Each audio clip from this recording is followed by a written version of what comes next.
Ուրախ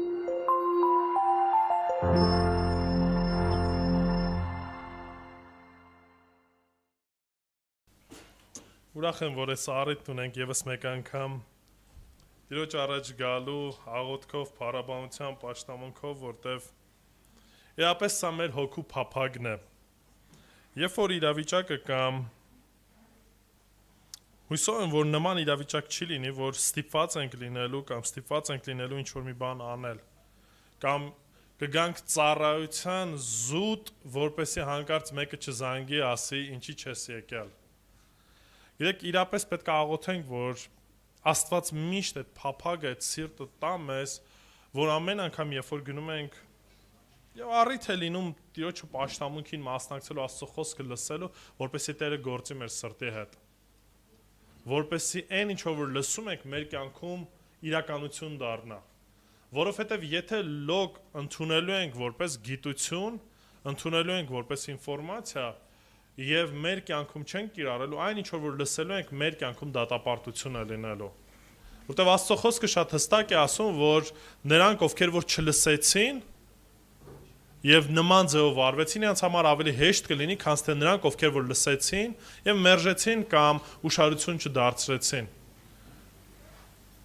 Դրա համար ամեն անգամ, երբ որ հարցը վերաբերվում է Աստծո խոսքը լսելուն, իրապես խոնարհություն ունենանք եւ խնդրենք, որպեսզի Տերը այդ կարողությունն ու այդ ցանկությունը դնի իրապես հնազանդվելու Տիրոջ կամքին։ Այսօր շարունակելու ենք Երբարեցիս նամակի մեր սերտողությունը կամ քարոզաշարքը, կարդալու ենք Եբրայեցիս 13-րդ գլուխ 7-ից 9 համարները եւ խոսելու ենք շնորհքով առաջնորդվող փոխհարաբերության մասին։ Երբ որ եկեղեցում փոխհարաբերությունը առաջնորդվում է շնորհքով եւ դա վերաբերվում է թե եկեղեցու անդամներին, թե եկեղեցու առաջնորդներին։ Օգոստինոս Երանելիի մասին վստահ եմ լսել եք, կասեմ դերևս։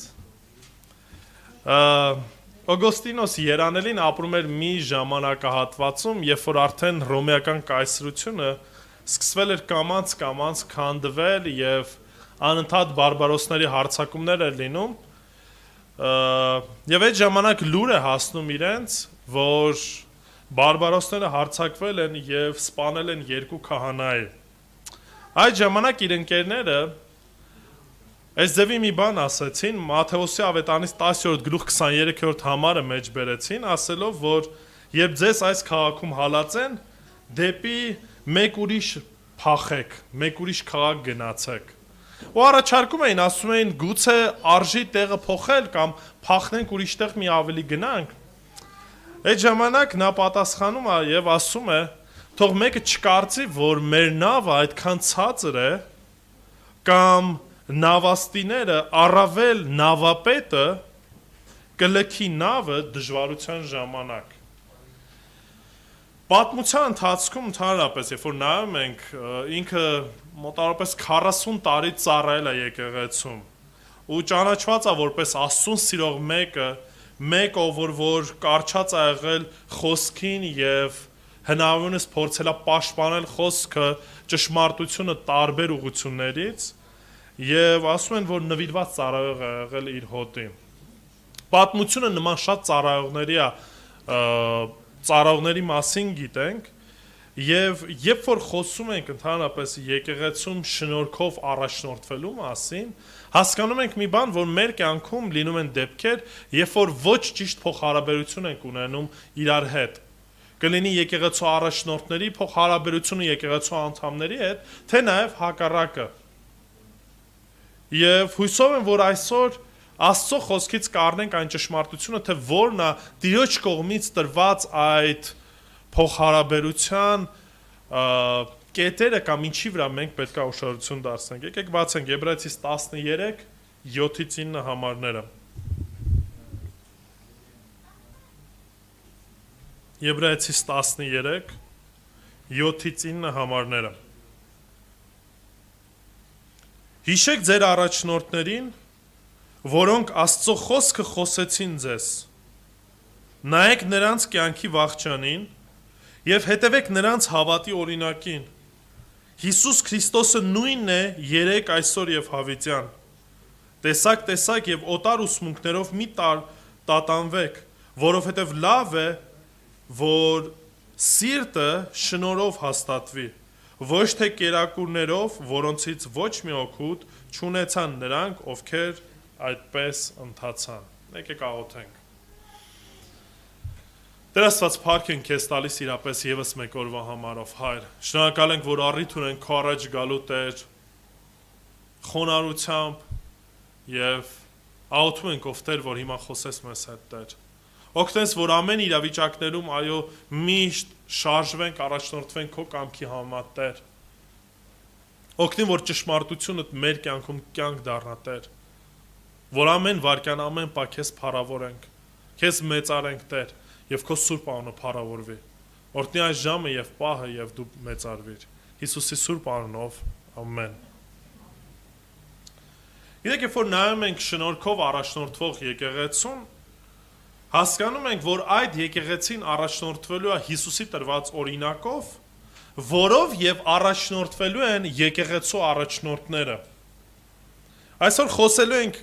3 կամ 6, հիմա կհասկանաք ինչի եմ ասում 3 կամ 6 պարտականությունների մասին, որ եկեղեցին պետք է կատարի թե առաջնորդները եւ թե ընդհանուր բոլոր ամբողջ եկեղեցին։ Առաջինն եմ ուզում ասեմ, որ շարություն դարձեցիք համարի մեջ, Աստծո խոսքն ասում է, որ պետք է հիշենք մեր առաջնորդներին, կամ այստեղ ասում է հիշեք ձեր առաջնորդներին։ Եթե հիշում եք մի քանի գլուխներ առաջ, Աստծո խոսքը առաջ բերեց Եբրայեցիս 11-րդ գլխում, բոլոր են հոգևոր հայրերի օրինակները, որոնց հավատքի օրինակը մեջ է բերում հեղինակը եւ փորձում է քաջալերի լսողներին, որ թե 5 տականից բոլոր այս մարդիկ առաջնորդվում էին հավատքով եւ հավատքով բաներ էին անում, որը որ մենք այսօր կարիք ունենք այդ նույն օրինակին հետևելու։ Այստեղ երբ որ խոսքը գնում ասում է հիշեք ձեր առաջնորդներին, գուցե եւ ավելի անդրադառնում է եկեղեցու առաջնորդներին։ Եկեղեցու առաջնորդներին, որոնք որ ծառայում էին, որոնք որ օրինակ էին ցույց տալիս։ Նույն կերպով էլ օրինակի համար Պողոս Արաքյալն է շատ դեպքերում ասել, որ հիշեն իրենց համար, աղոթեն իրենց համար եկեղեցին, որտեղ կարիքը կա։ Հիսուս Քրիստոս իր կյանքի ավարտին մոտենալուց զգուշացրեց, ասեց, որ հարվածելու են հովվին եւ խումբը կամ հոտը ցրվելու է։ Միշտ այս վտանգը կա ընդհանրապես, երբ որ առաջնորդներն ընկնում են, առաջնորդների հետ մեկտեղ շատ-շատերը նույնպես ընկնում են։ Այստեղ Աստծո խոսքն ասում է, որ մենք պետք է հիշենք այդ առաջնորդներին, իրենց համար աղոթենք եւ հետագայում նաև կտեսնենք, նաև պետք է ուսումնասիրենք կամ նայենք իրենք այդ լավ առաջնորդները, ովքեր որ առաջնորդվելու են Քրիստոսի օրինակով, իրենց կյանքի օրինակը շատ-շատերի համար պետք է օրինակ լինի։ Առաջի Կորինթացիս 11-րդ գլխում 1-ից 2 համարներում Պողոս Արաքյալը հետևել խոսքն է ասում։ Ասում են նմանվեք ինձ, ինչպես ես Քրիստոսին։ Արդ գովում եմ ձեզ եղբայրներ, որ ամեն ինչում հիշում եք ինձ եւ պահում եք ավանդությունները, ինչպես որ ձեզ փոխանցեցի։ Այսինքն Պողոս Արաքյալը իր ծառայության ընթացքում շատ անգամներ քաջալերում էր, ասում էր հիշեք, աղոթեք ինձ համար, որովհետեւ այն ընթացքը, որ ինքը ունենում էր, շատ դժվարությունների միջով էր անցնում։ Շատ դեպքերում, երբ որ մարդիկ առաջնորդող կամ որոշ առումով այդ ծառայության շրջանակում չեն գնացել, շատ դեպքերում չեն տեսնում, թե ինչի միջով անցնում եկեղեցու առաջնորդները։ Հիմա ինչ որ ասելու եմ, խոսքը միայն ինձ չի վերաբերվում, այլ ընդհանրապես եկեղեցում ցանկացած տեսակի առաջնորդությանն է վերաբերվում։ Երբ որ մարդ իր վրա պետք է վերցնի պատասխանատվություն ոչ միայն իր կյանքի համար, ոչ միայն իր ընտանիքի համար, այլ նաև որոշակի խմբի մարդկանց համար։ Դրա համար է Աստծո խոսքը հիշեցնում, ասում, որ մենք որպես եկեղեցի պետք է հիշենք մեր առաջնորդներին։ Պետք է հիշենք իրենց կյանքի ընթացքը, ինչպես են վարվել, ինչ են արել։ Առաջի Թեսաղոնիկեցիս 5-րդ գլուխ 12-ից 13 համարներում նույնպես Պողոս Արաքյալն ասում է. «Խնդրում ենք ձեզ, եղբայրներ, որ հարգեք նրանց, ովքեր աշխատում են ձեր մեջ ու ձեր վերակացուներն են Տիրոջմով, ինչպես նաև ձեր խրատողները, եւ նրանց առավելապես պատվեք սիրով իրենց գործի համար, իրար հետ խաղաղությամբ ապրեք»։ Ինչ էին անում ընդհանրապես, ինչի մեջ են կանչված առաջնային առաջնորդները, ինչ պետք է անեն, որն է հիմնական պարտավորությունը կամ պատասխանատվությունը եկեղեցում առաջնորդների։ Աստծո խոսքը խոսելու, դրա համար ուշադրություն դարձեք, հենց նույնիսկ համարի մեջ դրա մասին ասում է, հիշեք ձեր առաջնորդներին, որոնք ինչ արեցին, որոնք Աստծո խոսքը խոսեցին ձեզ։ Այսինքն ստեղ կա երկու կողմի պատասխանատվություն։ Առաջինը եկեղեցին պետք է հիշի այդ առաջնորդներին, իրանց համար պետք է հոգ տանի, պետք է աղոթք անի, երկրորդ կողմը պատասխանատվության ում է վերաբերվում առաջնորդներին, որոնք որ կանչված են ինչ անելու, Աստծո խոսքը փոխանցելու։ Եթե այն առաջնորդը, որը որ Աստծո խոսքը չի փոխանցում, որը որ, չգիտեմ, առաջնորդում է եկեղեցին իր տրամաբանությամբ, իր մտածելակերպով եւ խոսքից հեռու մեկն է, սա այն առաջնորդը չի, որին որ Տերը կանչել է, կամ որը որ առաջնորդվում է Տիրոջ օրինակով։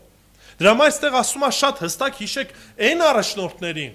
որոնք որ ձեզ Աստծո խոսքը փոխանցեցին։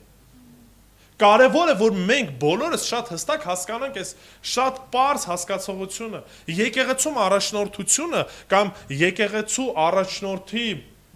չգիտեմ, լավ կամ վատ լինելը չի գնահատվում իր արտաքին տեսքով, իր ռետորական իր ոճով կամ ինչպիսի գեղեցիկ խոսքեր է օգտագործում, կամ ինչքանով է կարողանում իր ետևից մարդկանց, չգիտեմ, քաշի։ Ստեղ Աստծո խոսքը շատ հստակ ասում է, որ առաջնորդներին, որոնք որ Աստծո խոսքը փոխանցեցին։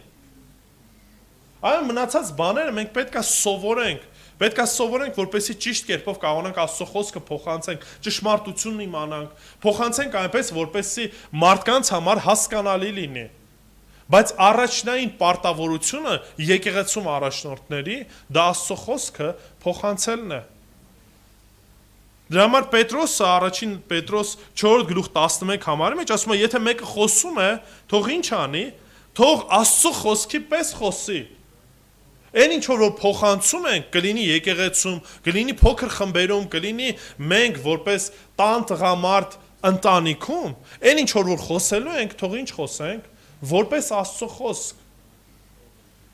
Անընդհատ շեշտվում է այսօր, թե նաև Արմեն եղբայրս առակած գրքում անընդհատ սրա մասին ասում է, որ մենք այն ինչ որ սովորում ենք, պետք է ուշադրություն դարձնենք, ինչ ենք լսում եւ ինչ ենք փոխանցում։ Որովհետեւ այսօր շատ-շատերն են կանգնում ու Աստծո անվան տակ ինչ ասես ասում են։ Ամեն մեկը, ու ամեն մեկը փորձում է ներկայացնել, որ սա է ճշմարտությունը, սա է Աստծո խոսքը։ Մենք պարտավորություն ունենք։ Հիմա առաջին հայացքից կարա եկեղեցին ասի, դե ես ինչ անեմ։ Հիմա ինչ քարոզիչը ասում է, ես նույն բանն էլ պետքա լսեմ։ Ինչ ասում է, դա լսում եմ եւ վերջ։ Բայց չէ, սիրելիներ, թե պատասխանատվությունը կրում է առաջնորդը, թե նաեւ եկեղեցին։ Դրա համար Գաղատացիներին ուղված նամակի մեջ Պողոս Արաքյալը հանդիմանում է իրենց։ Ասում է, ինչքան շուտ փոխեցիք ավետարանը, ինչքան շուտ ուրիշ ավետարան ընդունեցիք։ Պատասխանատվությունը մենակ առաջնորդինը չէ, այո, առաջնային պատասխանատվությունը առաջնորդը կրում է, թե ինչ է սովորեցնում, կլինի ուսուցիչը, թե առաջնորդը, բայց եկեղեցին նույնպես այդ պատասխանատվությունը կրում է, եւ չի կարա Աստծո առաջ ասի, դե ես չգիտեի, կամ դա իմ պարտականության մեջ չի մտնում, եւ հարց է առաջանում, ինչպես կարողանանք զատենք, ինչպես կարողանանք առանձնացնենք, եթե օրինակ Աստծո խոսքը չենք կարդում։ Եթե մենք ինքներս ժամանակ չենք տրամադրում ուսումնասիրելու ավելի խորապես, եթե լոկ Աստվածաշունչը կարդում ենք, ուղղակի, չգիտեմ, նշան դնելու, որ այսօր էլ կարդացի, ուղղակի վերացական անցա եւ գնացի։ Գիտեք, շատ-շատերը կարդում են Աստծո խոսքը Պոլեչուդեսի նման, բացում են ինչ-որ մի հատված կարդած, վերջ, այլ ուշադրություն չի դարձում, ինչի մասն է խոսքը գնում, կամ կոնտեքստից կտրված մի հատված են ներկայացնում, փորձում են մեկնաբանել ըստ իրենց ցանկության կամ ըստ իրենց տրամաբանության։ Սա մեծ խնդիր է, որի պատճառով թե առաջի դարի եկեղեցիներ տուժում եւ խնդիր ուներ, թե նաեւ մեր օրինիներ։ Եթե ուշադրություն դարձրեցիք 9-րդ համարի մեջ խնդիրն է առաջ բերում։ Ինչ խնդիր կար։ 13-րդ գլուխ 9-րդ համարն ասում է. տեսակ եւ օտար ուսմունքներով մի տատանվեք, որովհետեւ լավ է որ սիրտը շնորհով հաստատվի։ Թե առաջին դարում տեսակ տարբեր վարդապետություններ ուսմունքներ կային, թե նույնը նաեւ այսօր կա։ Ինտերնետը մտեք, այնքան խայտաբղետ քարոզներ կլսեք, այնքան տարբեր ինչ որ քարոզիչներ կան, որոնք որ առաջին հայացքից մի փոքրիկ հատված լսում ես, ասում ես, դե բավականին խելացի մտքեր է արտահայտում, բավականին ինչ որ իմաստուն բաներ է ասում։ Բայց երբ որ մի փոքր ավելի սկսում ես ուսումնասիրել, տեսնում ես, որ չէ, մարդը հավատում է, որ օրինակի համար փրկությունը գործերով է։ Կամ ուրիշ ինչ որ կերպ։ Հասկանում եք, մենք պետք է զգույշ լինենք, ինչ ենք լսում, որպեսզի այն ինչ որ լսում ենք, նույնն էլ ինչ ենք անելու, սովորելու ենք եւ փոխանցելու ենք։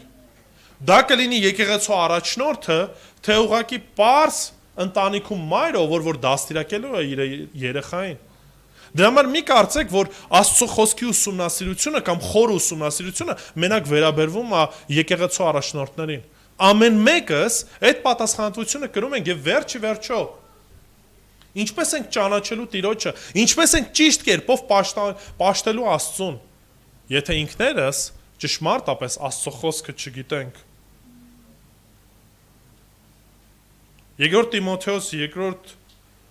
Երկրորդ Տիմոթեոս նամակի մեջ 4 գլուխ 2-ից 3 համարներում Պողոս Արաքյալը հաստատում է եւ հստակ խոսք է ասում է խոսքը քարոզիր Տիմոթեոսին ասում։ Վրա հասիր թե ժամանակ կլինի, թե ժամանակից դուրս։ Հանդիմանիր, սաստիր, հորդորիր ամեն երկայնամտությամբ եւ վարդապետությամբ։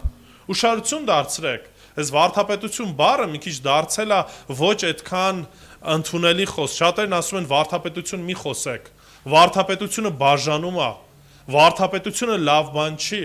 բայց վարդապետությունը ուսուցումն է։ Դու չես կարող Աստծո խոսք քարոզես առանց վարդապետության։ Չի լինում դա։ Որովհետև վարդապետությունը հենց ուսուցումն է։ Եթե չունես վարդապետություն, ո՞նց ես քարոզելու։ Ո՞նց ես Աստծո խոսքը փոխանցելու։ Ինչ հիմք ունես։ Դրա համար տարուբերվելու ես այս կողմ ու այն կողմ։ Աստծո խոսքն ասում է քարոզիր ճշմարտությամբ, խոսքով վարդապետությամբ։ Առանց դրա չի կարա լինի սիրելիներ։ Ինչու՞։ Ասում որովհետև ժամանակ կգա, որ ողջամիտ վարդապետությունը չեն համբերե։ Այլ իրենց հատուկ ցանկությունների համեմատ վարդապետեր կդիզեն իրենց վրա, իրենց լսելիքները մարմանջելու պես։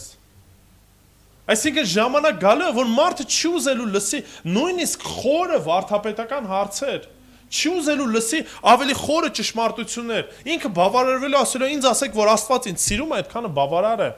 Ինձ ասեք, որ Տերը ինձ օրհնել է, սա ինձ բավարար է, ուրիշ բաներ մի ասեք։ Մի խոսեք իմ մեղքի մասին, մի խոսեք իմ պարտավորության մասին։ Նման բաներ մի ասեք։ Ասեք բաներ, որ իմ ականջին հաճելի է։ Ու դրանից էլ շատ առաջնորդներ տարվում են։ Ինչի որտեվ եթե խնդիրս քանակություն ապահովելն է, ես չեմ խոսելու մեղքից, ես չեմ խոսելու պարտականության մասին, ես խոսելու եմ լավ բաների մասին, որը որ մարդկանց ականջը շոյելու, ինչի որ մարդիկ հավաքվեն, ել ավելի գան։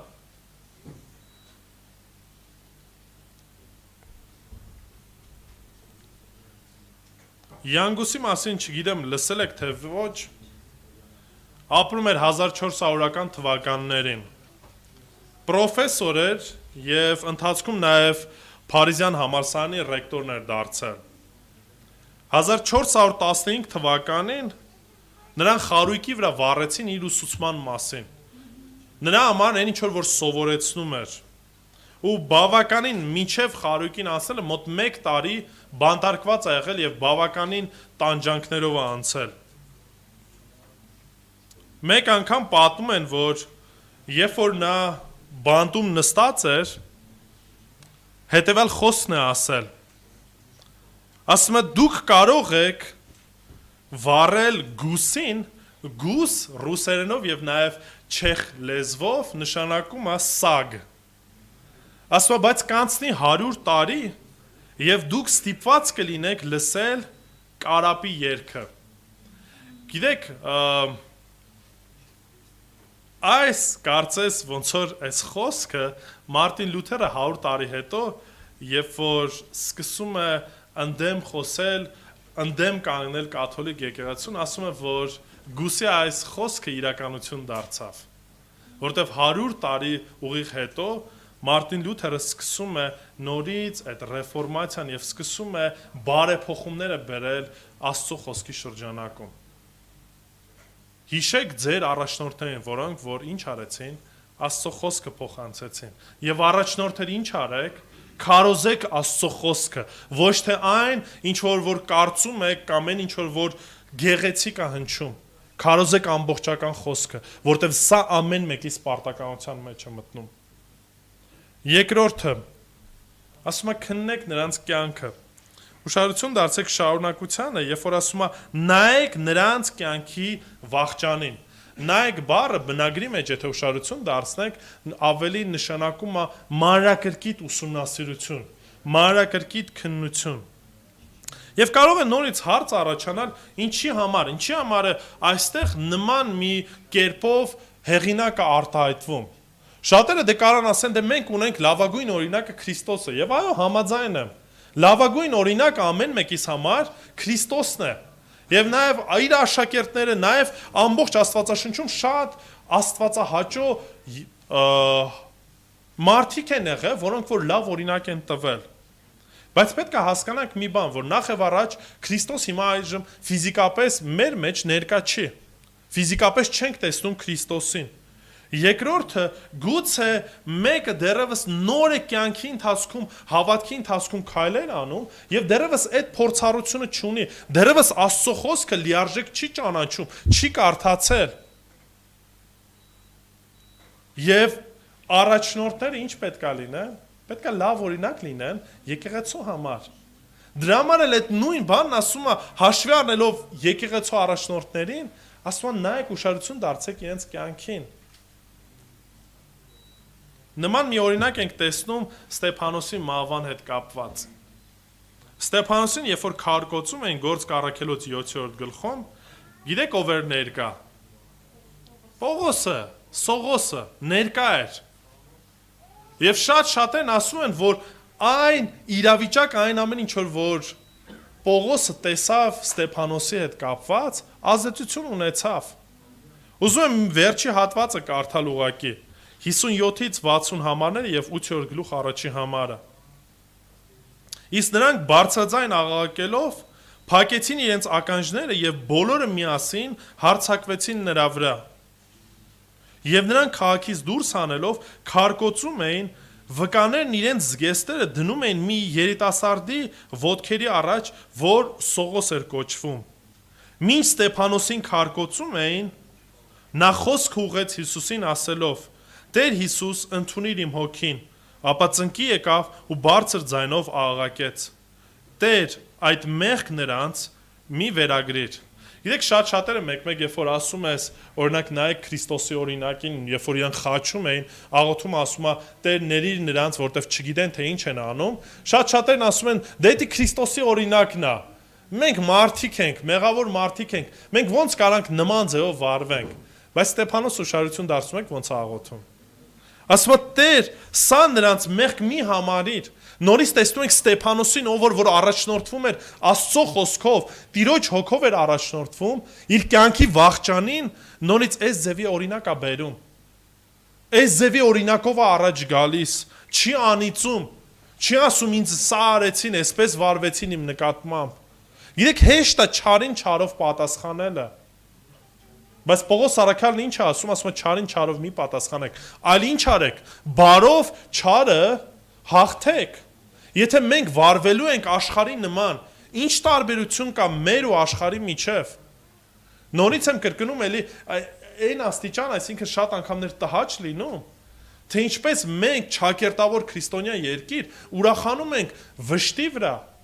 Սակայն ինքներս չենք կարդում ու չենք հասկանում մի պարզ բան, որ Հիսուս երբեք չասեց իրանք շատ մեղավոր էին, այ դրա համար է դա եղավ։ Այլ հակառակ ասած, եթե չապաշխարեք, դուք այլ ավելի վատ վիճակում եք գտնվելու։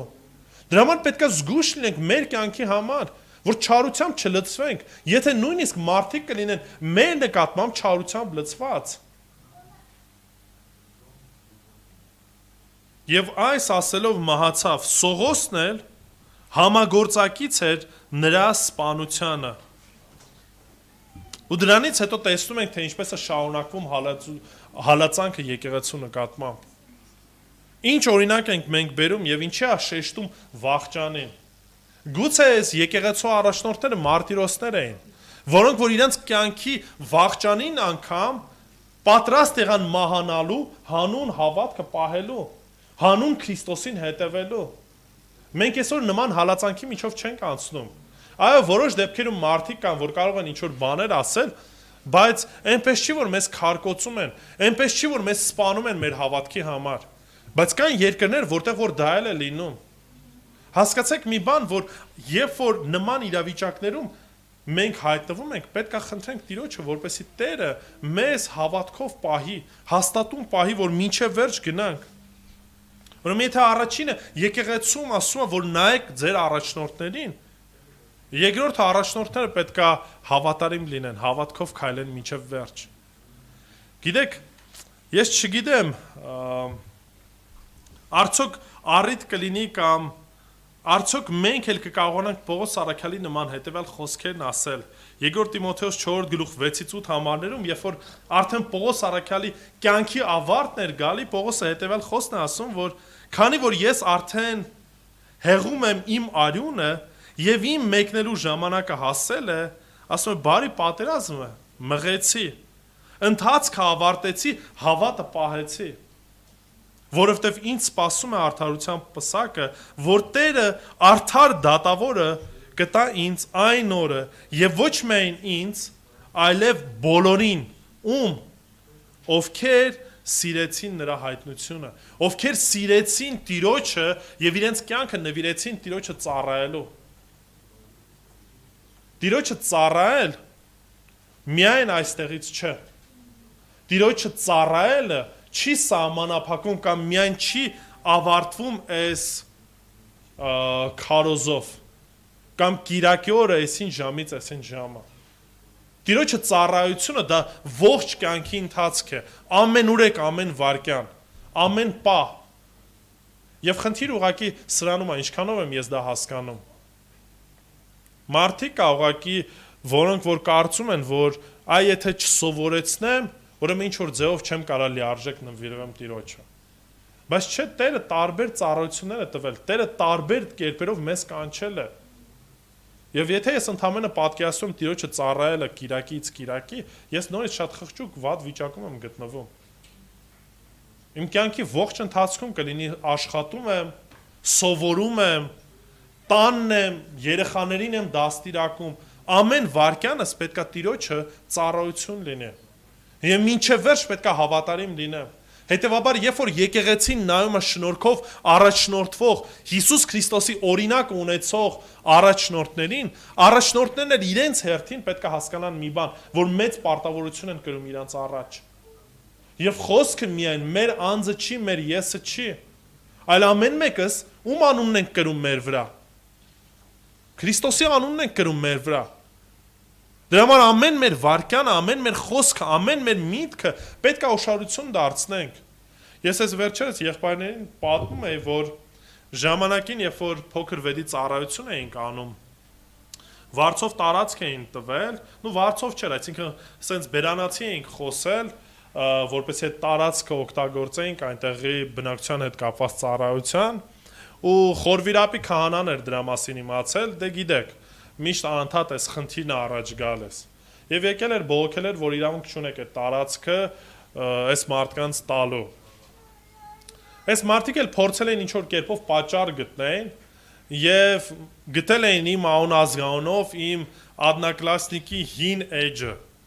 Այսինքն որ գուցե 100 տարի անգամ չէլ օգտագործե, ու այնտեղ մի հատ նկար ունեի, եթե գիտեք հին ժամանակներ այդքան դագաղներ, մարդիկ շատ հնարավորություն չունեին։ ու ամեն մի առաքելական եկեղեցում կար մի դագաղ, որը որ մի քանի անգամ օգտագործվում էր, այսինքն մահացածին դնում էին այդ դագաղի մեջ, տանում էին մինչև գերեզման, հետո թաղում էին, բայց այդ դագաղը պահում էին միշտ։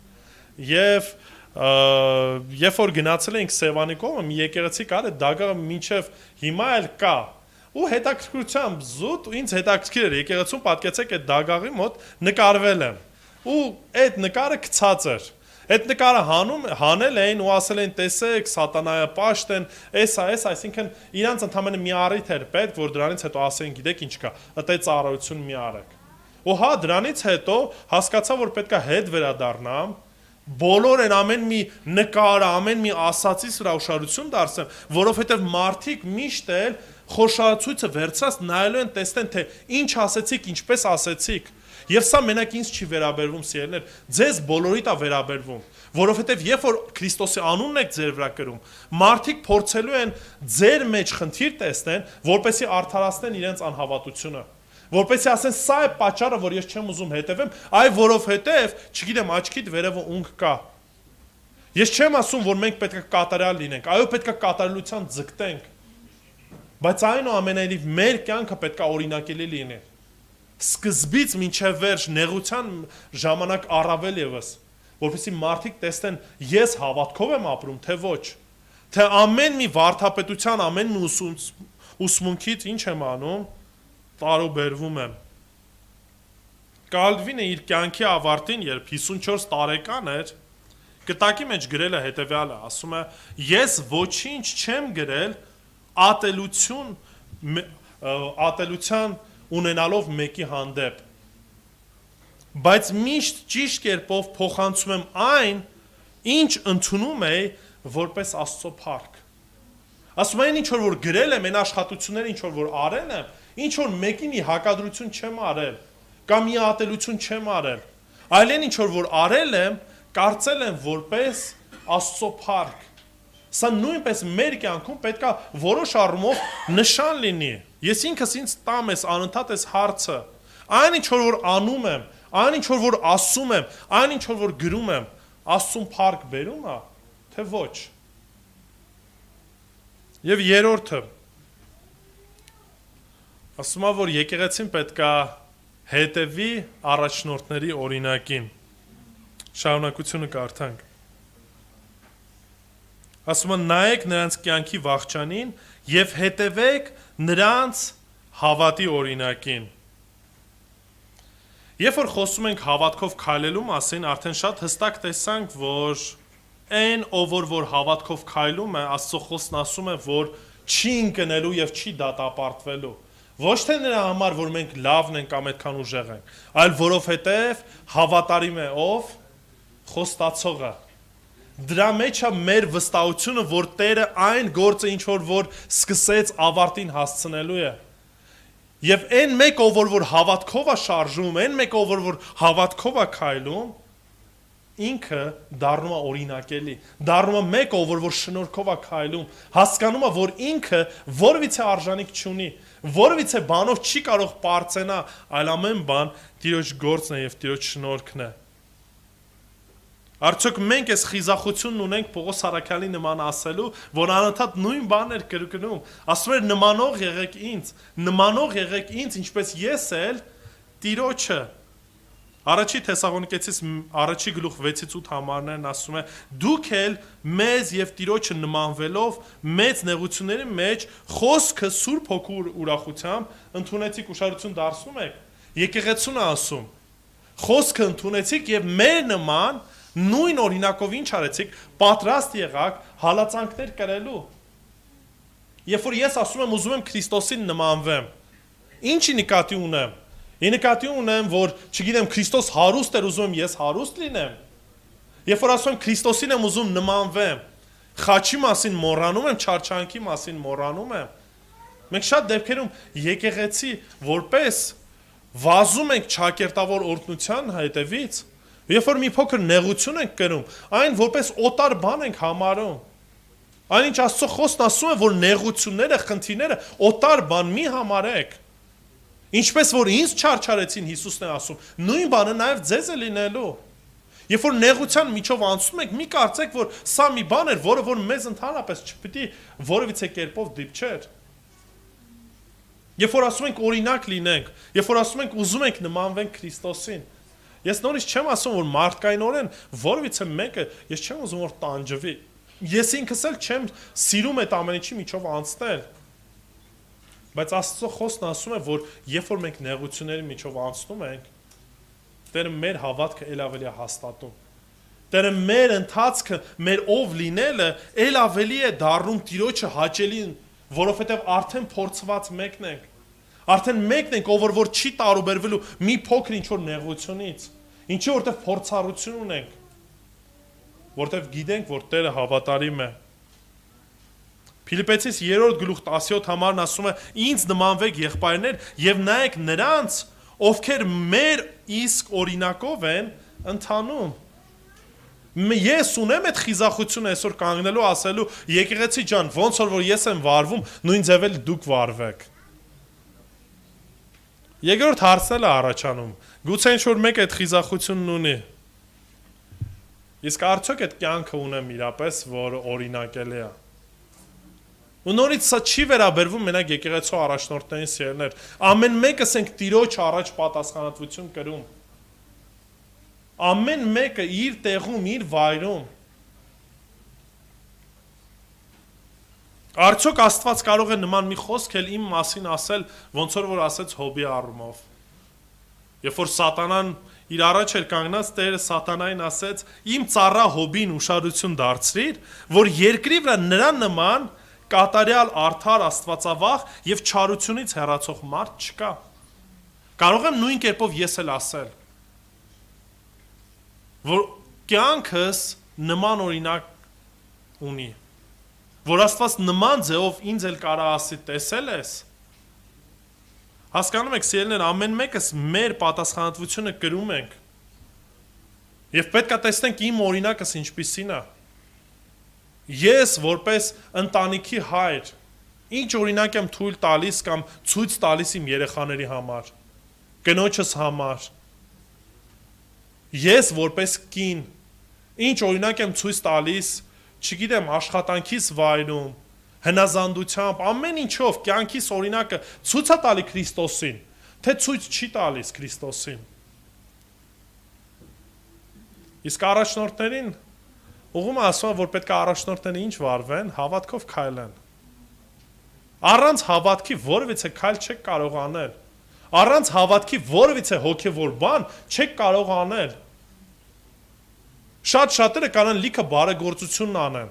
Այդ բարեգործությունը ներկայացնեն, լավ բաներ անեն, բայց ինչքանով է այդ բարեգործությունը Աստծո կողմից ընդունելի։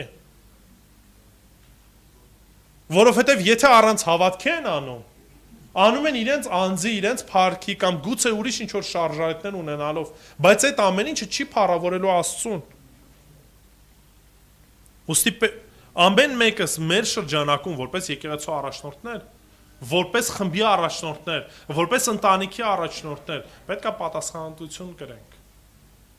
Առաջի Պետրոս 5:1-4 համարներում Պետրոսը հետևյալ խոսքերն է ասում։ Առաջի Պետրոս 5:1-4 համարները։ Աղաչում եմ ձեր մեջ եղած երեցներին որպես երեց, վկա Քրիստոսի չարչարանքների եւ մասնակից գալիք փառքի հայտնությանը։ Արածեցրեք Աստծո հոտը, որ ձեր մոտ է։ Երբ որ ասում է արածեցրեք, ի նկատի ունի խոսքը փոխանցեք։ Այսինքն այդ ամեն ինչը փոխաբերական իմաստով ասում, հոտ արածեցնել, կերակրեք խոսքը տվեք։ Վերակացու լինելով ոչ թե ստիպված, այլ հոժարակամ, ըստ Աստծո, ոչ թե շահասիրությամբ, այլ հոժարությամբ, ոչ թե նրանց տիրելով, որ բաժին են ընկել ձեզ, այլ հոտին ինչ անելով, օրինակ լինելով։ Հիսուս Քրիստոս ասեց, ես չեկա որպեսի ծառայություն ընդունեմ, այլ ինչ անեմ, ես ծառայեցի։ Հիսուս Քրիստոս ինքը այդ օրինակը տվեց։ Դրա համար երբ որ Պողոս Արաքյանն ասում է, թե մեկը երեցության է ձգտում, լավ բանի է ձգտում, ինչի է նման խոսք ասում, որտեվ հասկանում է, եթե մեկ այդ գիտակցությունն ունի ծառայության մեջ մտնելու, բնական է, որ լավ բանի է ձգտում։ Սակայն նորից ժամանակները փոխվել է, հասկացողությունները փոխվել են։ Մարդը կարծում է, որ եթե հովիվ դարձավ, նու շատ շատերն են այդ ձև կարծում։ Դե լավ բիզնեսի մեջ ես ընկնում։ Լավ փողի հարց է գալիս։ Ինձ նույնիսկ, այսինքն կողքից եկե հասել է, որ մարդիկ այն ասում են, Արթուրը ուզել է հովության գնա,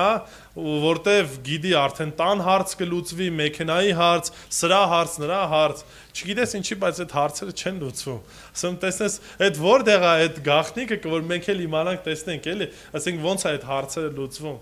Հասկանում եք, սա մարդկային մտածելակերպն է, որ շատ անգամներ նման ձևով են առաջնորդվում, նման ձևով են շարժվում, նման շարժառիթներ ունեն։ Բայց Աստծո խոսքը տենց չի ասում մեզ։ Ասում է, որ մենք պարտականություն ենք Աստծո խոսքը փոխանցելու եւ ծառայելու, օրինակ դառնալու բոլորի համար։ Եվ ասում է, եւ երբ Հովվապետը երևա, փառքի անթառան պսակը կստանանք։ Սա է հավատքով քայլելը։ Ես հավատքով քայլում եմ ու տեսնում եմ այն, ինչ որ սպասվում է, այլ ոչ թե այն, որ հիմա ես նեղություն եմ կրում։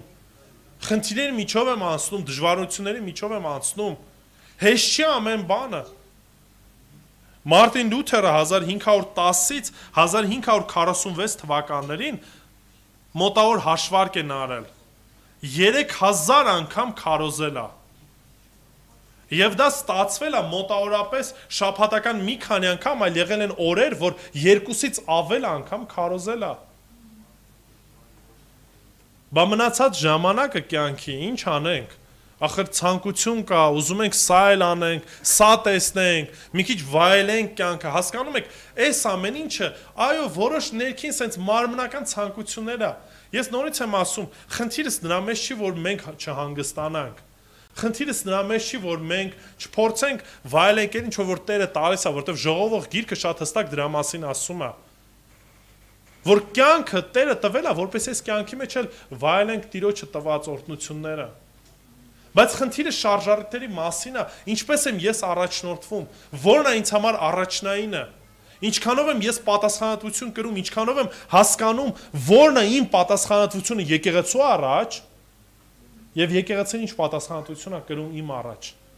Սա է ճիշտ փոխհարաբերությունը, երբ որ ամեն մեկս իմանանք, թե մեր պարտականություններն ու թե մեր պատասխանատվությունը։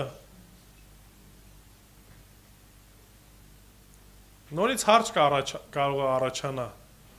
Բալավ, եթե մեր շուրջը կամ մեր կողքը մարդիկ կան, ովքեր որ անհավատարիմ են, եւ այո, տեսել ենք այդ ձևի մարդկանց։ Տեսել ենք, թե ինչքան առաջնորդներ կան, որոնք որ ընկել են տարբեր մեղքերի պատճառով, տարբեր ցանկություններին տրվելով։ Սրա մասին էլ Աստծո խոսքն ասում։ Հենց այնպես չի, որ 8-րդ համարը Եբրայեցիս նամակի հեղինակը շատ հստակ հիշեցնում է, ասում է, որ Հիսուս Քրիստոսը նույնն է երեք, այսօր եւ հավիտյան։ Եթե նույնիսկ այդ առաջնորդը ընկնի, եթե նույնիսկ մարդիկ կլինեն, որոնք որ այդքան էլ լավ օրինակ չեն տա, մենք ունենք լավագույն օրինակը Քրիստոսին, որը որ անփոփոխ է, որը որ նույնն է երեք, այսօր եւ հավիտյան։ Դրա համար թե 12-րդ գլխում ասում է ինչ արեք, ձեր հայացքը ուղղեք Քրիստոսին։ Մի արդարացեք ասելով դե կողքինս ընկավ, առաջնորդները շահամոլ են, էսա, լիքը նման պատմություններ կարաք լսեք։ Կարաք տեսնեք նույնիսկ գուցե իմ օրինակում նման ինչ որ բաներ կտեսնեք, որը որ կասեք այդքան էլ Աստվածահաճո չի, այդքան էլ ճիշտ կերպով չվարվեցի կամ մնացած մեր եղբայրների կյանքում։ Բայց դա պատճառ չի հանդիսանալու, որ ես ասեմ, դե եթե ինքը տենց է, ուրեմն ես էլ կարամ սենց վարվեմ։ Դրա համար ասում է, որ մեր օրինակը Հիսուս Քրիստոսն է, որը նույնն է երեք, այսօր եւ հավիտյան։ Եվ մեր հայացքը պետք է ուղղենք մեր Հովվապետին, որը որ լավագույն օրինակն է։ Ու չմոռանանք, որ նաև մենք էլ որպես քրիստոնյաներ ամեն մեկս մեր տեղում ունենք պարտավորություն։ Թող Տերը օրհնի ձեզ։ Եկեք աղոթքով վերջացնենք։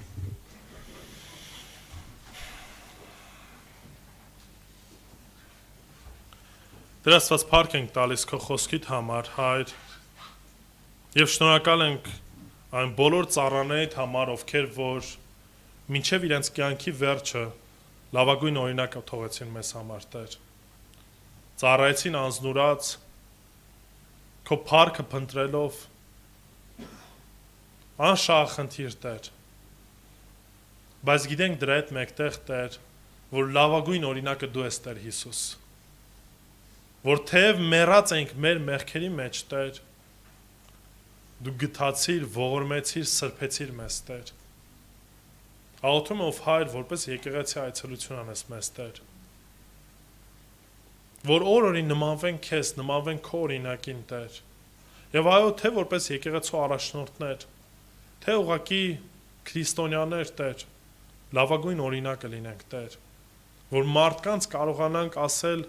վարվի այնպես, ինչպես որ ես եմ վարվում, որովհետեւ մեր լավագույն օրինակը դու ես Տեր Հիսուս։